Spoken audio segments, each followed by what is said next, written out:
Kanina, di ngayon, maaga nga pala kami nagising ni Darang Nene dahil nga niyaya ko siyang mamalengke. Una na nga kami pumunta dito sa mga karne. Kumuha nga ako nitong yampo, tapos kumuha din ako ng buto-buto. At syempre, di mawawala dyan yung giniling. Sunod naman, dito sa kaibigan ko na nagtitinda ng mga frozen goods. Kumuha ako ng tosino, tsaka ham, tapos longganisa na din. Sunod naman, pumunta na kami dito sa mga nagtitinda ng isda. Sabi nga pala ni Darang Nene, siya na lang daw yung mamimili ng mga isdang gusto ko. Yung gusto ko kasi mga mari ko yung medyo maliliit lang. Bumili na nga rin pala kami ng bangus tapos galunggong na rin. Kaya pala di ko kasama si Daddy Tano kasi masarap pa yung tulog nila ni Jace. Pagkatapos nga namin mamili ng mga uulamin, nag-order na rin kami ng 2 palabok. Ayoko sanang mamili ng gulay kasi minsan yung iba nasisira lang. Kaso nadaanan nga namin yung mga nagtitinda ng gulay kaya sabi ko kay Darang Nene, kumuha na siya ng konti. At nakita pa nga namin tong mga bulaklak na to, ang gaganda. Mukhang kakapitas lang kaya di na kami nagpatumpik-tumpik pa, kumuha na kami. Sabi ko kay Darang Nene, kumpletuhin niya na yung sangkap para sa 3 araw na ulam. Nagtitinda din kasi ng mga gulay sa kanto namin, kaya sabi ko sa kanya yung ibang araw doon na lang siya bumili. Kaya bumili na lang kami ng para sa nilaga, sinigang, at syempre para na rin sa tinola. Pagkatapos mga mari ko, nagpark nga pala kami dito sa may grocery store. Sabi ko kay Darang Nene, may challenge ako sa kanya at sumayaw-sayaw nga siya. Binigyan ko nga siya ng 2,000 pesos at ang sabi ko sa kanya, kailangan i-budget niya yan. Kailangan sakto or malapit sa 2,000 yung magagastos niya. May bonus siya kapag magaling siyang mag-budget.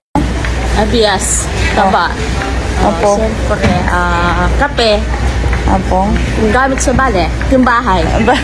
Gamit sa bahay. Katula mo, ne? Pang-araw-araw. Saya mo, ne? Siyempre.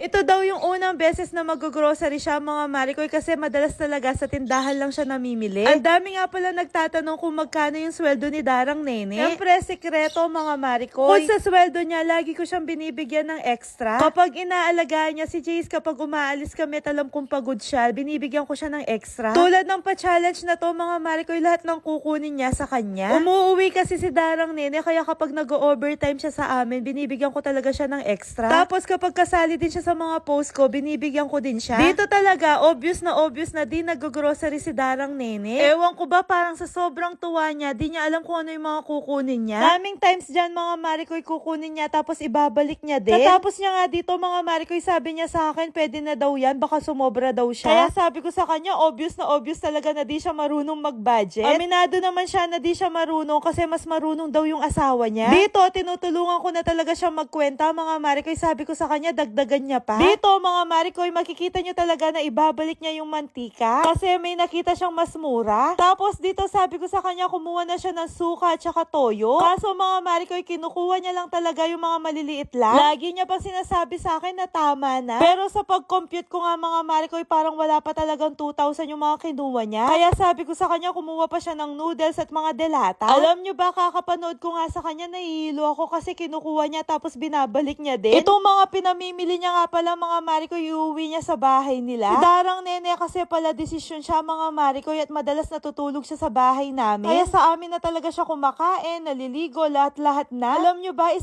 linggo nga siya natutulog sa amin at siya yung nagdesisyon nun. Kasi nakikita niya daw na sobrang busy ko, tandami ko daw ginagawa. Kaya nagdesisyon siya na matulog sa bahay namin. Kaya sobrang thankful ko talaga kay Darang Nene kasi natapos ko yung mga ginagawa ko dahil sa kanya. O, eto na naman mga marikoy, namimili na naman siya ng tinapay tapos binalik niya. At iba nga yung kinuha niya. Tapos dito, tinatanong ko siya kung okay na ba siya niyan. Hindi niya okay na daw. Sabi ko naman sa kanya, kumuha na siya ng isang set ng mga baso. Kanina niya pa kasi tinitignan to mga marikoy. At natatakot yata siyang sumobra kaya ayaw niyang kunin. At ayan na nga mga marikoy, magbabayad na kami. Pinagmamasdan ko pa nga lang yung mga kinukuha niya. Alam na alam ko na wala pang 2,000. Ayan nga, ang daming sumobra.